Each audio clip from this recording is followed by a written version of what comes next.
আসসালামু আলাইকুম। আজকে আমাদের কাছে একটি সিঙ্গার সিআরটি টিভি এসেছে। আর এই টিভিটি যে সমস্যাটি নিয়ে এসেছিল, টিভিটি ঝিরঝির করতেছিল।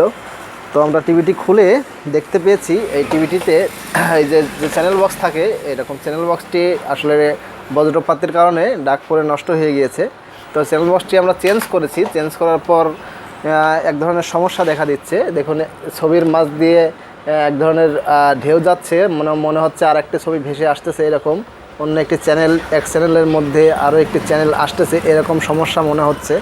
তো পুরাইটা চ্যানেলেই এই ধরনের সমস্যা দেখা দিচ্ছে। আর এই সমস্যাটি সমাধান করার জন্য আমাদের টিভিতে এজিসি নামে একটি অপশন আছে। সেই অপশনের কম বেশ করলে আসলে ভিতরে এজিসি যে ভোল্টেজ আছে সেই ভোল্টেজটি কম বেশ হয়ে যাবে। আর কম বেশ হলেই কিন্তু আমাদের এই সমস্যাটির সমাধান হয়ে যাবে। তো এজিসি অপশনে যেতে হলে আমাদেরকে যে কাজটি করতে হবে, এই যে সিঙ্গার যে টিভিটি, এই টিভিটির সার্ভিস যে অপশন, সার্ভিস মেনু বা ফ্যাক্টরি সেটিং, সেখানে আমাদেরকে প্রবেশ করতে হবে। আর সার্ভিস মেনুতে প্রবেশ করার জন্য আমাদেরকে যে কী করতে হবে একটি কাজ, সেটি হচ্ছে এই যে টিভির যে কিবোর্ড, অর্থাৎ এই যে সামনে দেখুন program plus minus, volume plus minus, menu, TV, AV, এই অপশনগুলো আছে। এখানে যে ভলিউম মাইনাস যে অপশনটি, এই মাইনাস অপশনটি আমাদেরকে কিন্তু চাপ দিয়ে ধরে রাখতে হবে। আসলে টিভিটি উল্টাপাল্টা কাজ হচ্ছে, এই সুইচটি সম্ভবত নষ্ট হয়ে গেছে, যার কারণে অন্য একটি অপশন চলে এসেছে। তো আমি আপনাদেরকে দেখানোর চেষ্টা করছি। আমি আবারও টিভি মোডে নিয়ে আসলাম। দেখুন, চাপ দিয়ে ধরে গেছে, ভলিউমটা 0 হয়ে আছে।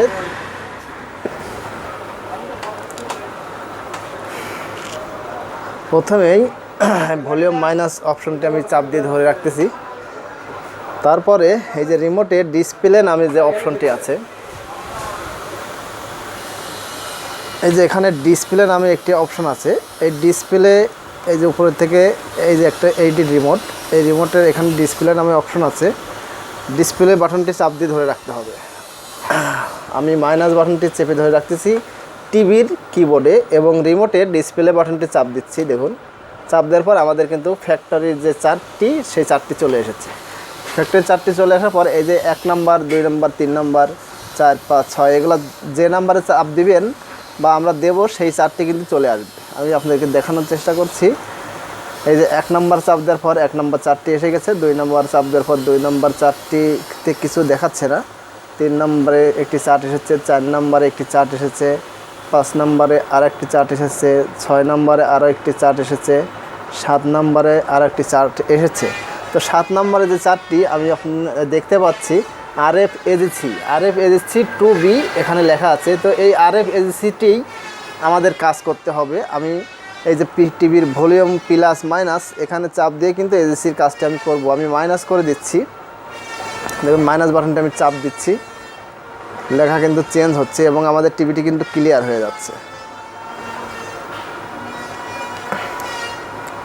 আমাদের টিভিটি অনেকটাই ক্লিয়ার হয়ে গেছে। আমরা 10 সিলেক্ট করে দিলাম। আমাদের টিভিটি এখন ক্লিয়ার দেখাচ্ছে আগের চাইতে। তো যেহেতু এই চ্যানেলটি ক্লিয়ার দেখাচ্ছে, আমি টিভিটি ফ্যাক্টরি মেনু থেকে আমি সরে গিয়ে দেখব অন্যান্য চ্যানেল ক্লিয়ার আছে কিনা।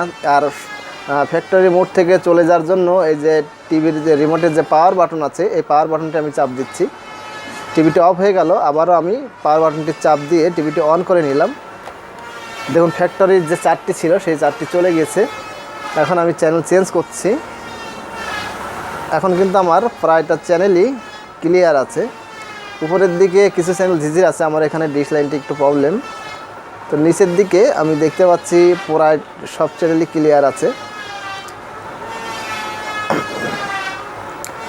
এবং এইভাবে ফ্যাক্টরি সেটিংয়ে গিয়ে আমাদের টিভিটির সমস্যাটি সমাধান হয়ে গেল।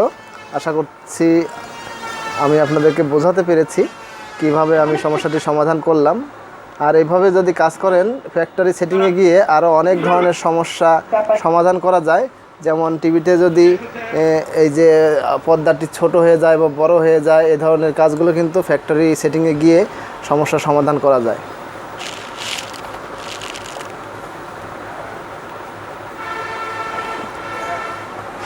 দুই একটা চ্যানেল একটু ঝিরঝির আছে, তো বেশিরভাগ চ্যানেলই ক্লিয়ার। তো এইভাবেই কাজটি ওকে হয়ে গেছে। ভিডিওটি যদি ভালো লাগে অবশ্যই একটি লাইক দিতে ভুলবেন না।